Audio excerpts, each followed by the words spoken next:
আজকে অষ্টম শ্রেণীর দ্বিতীয় অধ্যায় মুনাফা অধ্যায় এর 6 নম্বর প্রশ্নের সমাধান করব। 6 নম্বর প্রশ্নটা দেখি আমরা।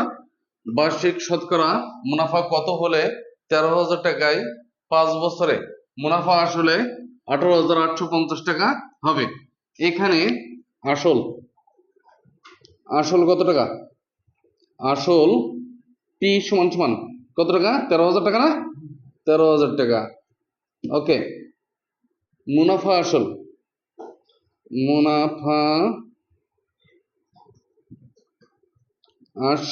কত টাকা? মুনাফা আসল 18,850 টাকা।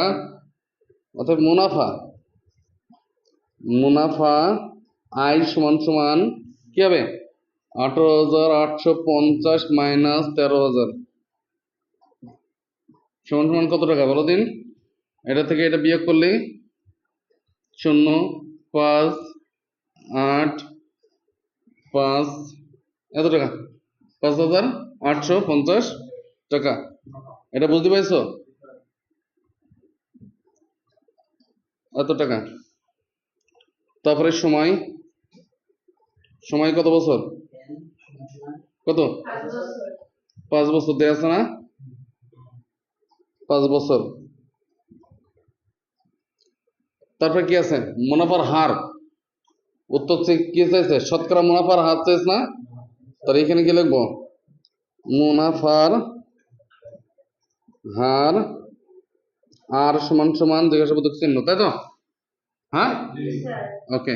কথা বলতে হবে। আমরা জানি আই সমান সমান পি আর এন, তাই তো? সমান সমান পি এর মান কত? 13,000, তাই তো? সরি, এখানে আর সমান সমান বের করবো, আর এর মান, তাই না? আর সমান সমান 1/পি এন গুণ 100 সমান সমান আর মান কত? 13,000, তাই তো? কত আর মান কত? 5,850। পির মান কত বলো দিন? 13,000 গুণ এন এর মান কত? 5,000 গুণ কত আছে? হ্যাঁ, 5,000 না 5? হ্যাঁ হ্যাঁ হ্যাঁ, 13,000। তাহলে এটা কি করতে হবে আমাদের? কাটাকুটি করি আর বেল। হ্যাঁ, একটা দুইটা তিনটা শূন্য কেটে দিস না? হ্যাঁ, এবার যদি আমরা 5 দিয়ে উপরে এটা কাটি, 5 দিয়ে কাটলে কত হচ্ছে? 5 অক্কে 5, 5 অক্কে 5, 535। 13 দিয়ে যদি আমরা গুণ করি 9 হয়। 9 13 117, 9 13 117। অতএব 9%, 9%। অতএব নির্ণয় মুনাফার হার